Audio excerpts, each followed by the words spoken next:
শ্রাবণ মাসের দ্বিতীয় মঙ্গলবারে এই রান্নাটা করেছিলাম শ্বশুর বাড়িতে, আর এখন ভাদ্র মাস পড়ে গেছে, আমি এখন বাপের বাড়িতে। তো চলো, অনেক দিন পর রেসিপিটা শেয়ার করছি তোমাদের সঙ্গে।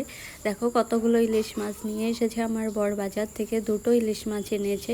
সেগুলো কিন্তু কেটেই নিয়ে এসেছে, তো ভালো করে ধুয়ে লবণ হলুদ মাখিয়ে নিয়েছি। এদিকে কড়াই বসিয়ে কড়াইয়ে তেলও দিয়ে দিয়েছি।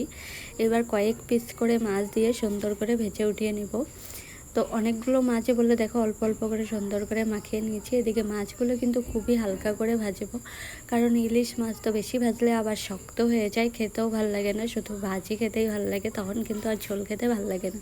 তো আজকে যেহেতু ঝোল বানাবো সেজন্য অল্প সুন্দর করে ভেজে নিয়েছি। এবার কড়াইয়ে সর্ষের তেল দিয়ে জিরে ফোড়ন দিয়ে দিয়েছি। এবার দিয়ে দেবো আলু, কেটে রাখা আলুগুলো দিয়ে দিয়েছি। এবার লবণ হলুদ দিয়ে ভালো করে একটু ভেজে নিয়ে বেটে রাখা লঙ্কা জিরে সেগুলো দিয়ে দিলাম, শুকনো লঙ্কা বেটে নিয়েছিলাম।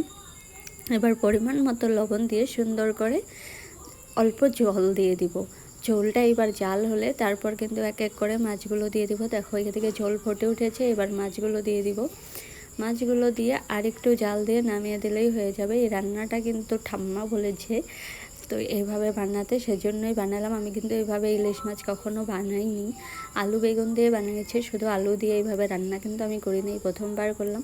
খেতে কিন্তু তাও ভালোই হয়েছিল, সেরকম মানে মোটামুটি, অত একটা ভালো না।